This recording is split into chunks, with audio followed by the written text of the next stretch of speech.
Hello, everybody. Scott Golden here with the World Class Championship Wrestling Review Series. We are moving into the month of April. My goal is to get a whole bunch of content done this afternoon, depending on what my schedule looks like. I don't know if that goal will be reached, but that is my goal, to kind of make today a recording day.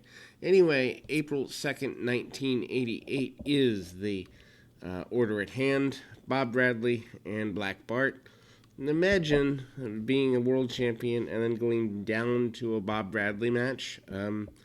There's less than a year in between those for Black Bart, and that's just interesting to me. Not that there's anything wrong with Bob Bradley. I enjoy Bob Bradley quite a bit.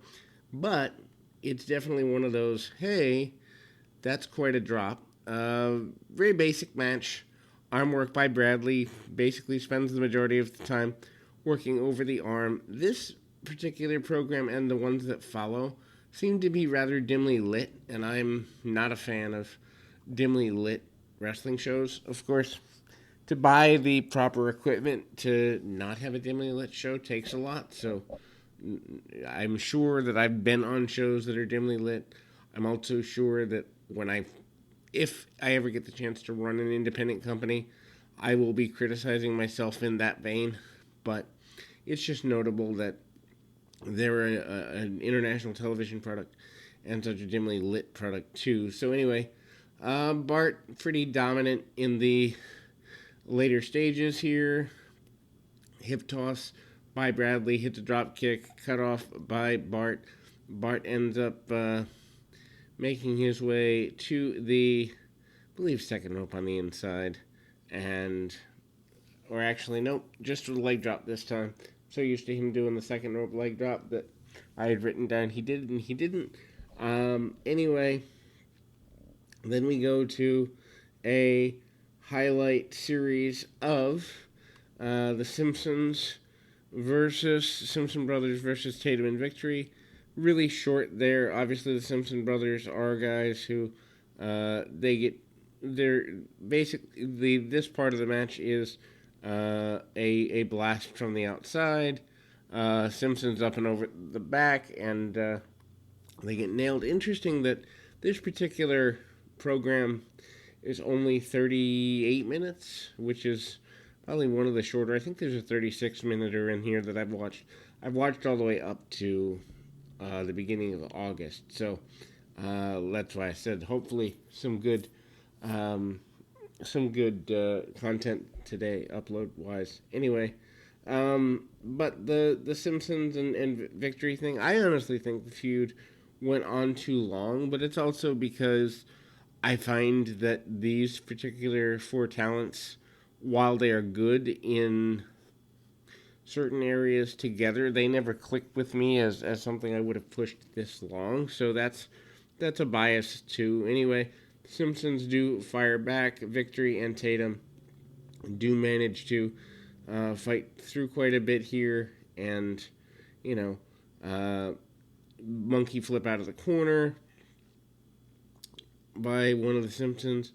It's actually even I consider it somewhat hard to watch this particular program because of the light and the darkness, but toss to the outside, referee causes disqualification, highlights of Michael Hayes and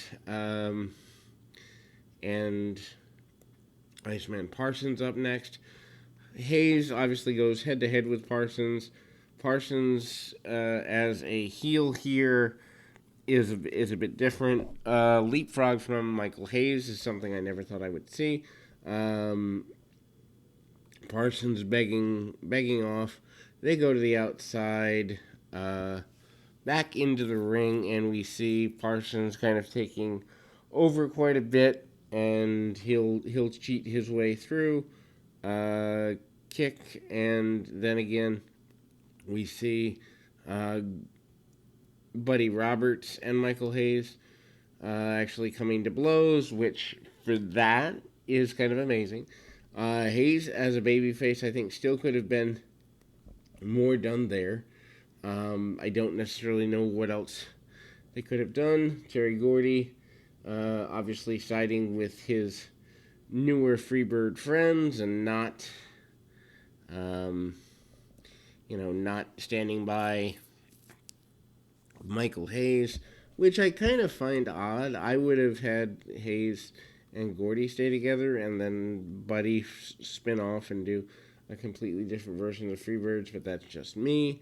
Um, Michael Hayes and Buddy Roberts in a mini match up front. One thing I don't like about the 88 version of the World Class product is that in the end, there seems to be some sort of tendency towards really short matches and a lot of segments versus longer matches and fewer segments. I have come to expect the fewer, longer segment style from World Class, and I prefer it. And so here, where they don't do that, it kind of does throw me.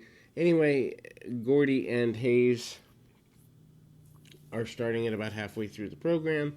This match is... It's good for a grudge match concept. I'm not necessarily sure that it would have, as a fan, caused me to buy a ticket. Finally, Gordy and Hayes go heads up. And that's kind of interesting in and of itself. Interference there from Gordy and kind of Gordy and Hayes kind of do remain on the same page post-match. Then we move to a highlight of Chris Adams, Terry Taylor. Adams and Taylor were a big deal in the UWF, and it seems they've carried that program over here. And so we join that match in progress. Terry Taylor is a guy who, look, I'm not a fan of the Red Rooster character, but Taylor outside of the Rooster I do enjoy. Thez pressed by Adams early, and we kind of see Adams going more to the brawl, toss to the outside. Taylor tosses Adams out, and I think more could have been done with this feud. That's just my gut feeling. Adams finds himself tied up in the ropes, which I think is an interesting thing. Taylor tries to injure his adversary. Use of a boot into Taylor's head. Referee obviously stops the match. There's a Chris Adams promo here. Basically, short version of a long story. Adams says he's not satisfied and wants more revenge. Talks about how Taylor has cost him nearly everything over the last several months, and that's there. Kerry Von Erich and Iceman King Parsons is up next. This is a match that, honestly, I wish there had been more build to the... And Kerry Von Erich is, in fact, the world champion at this point. I wish that there was more done with this feud and the turn of Iceman Parsons. Parsons was a babyface for years, and maybe it's done on another world-class program, like a syndicated show, but I don't think they did the actual turn justice. It is interesting to see him and Parsons and Von Erich go at it here. Really basic match. They work the arm. Parsons comes back in. He's kind of begging off. They take a break in the middle of the match, which I'm not a fan of. Abdominal stretch by Parsons.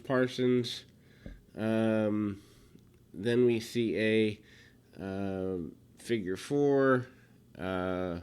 Lights go out, and we come back to, and as we come back to, Iceman Parsons has won the championship, and so Iceman King Parsons is your world champion, which is just weird to me.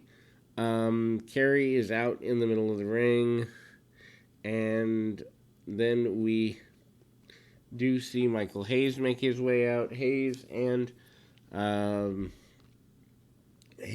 Kerry are helped to the back on respective stretchers.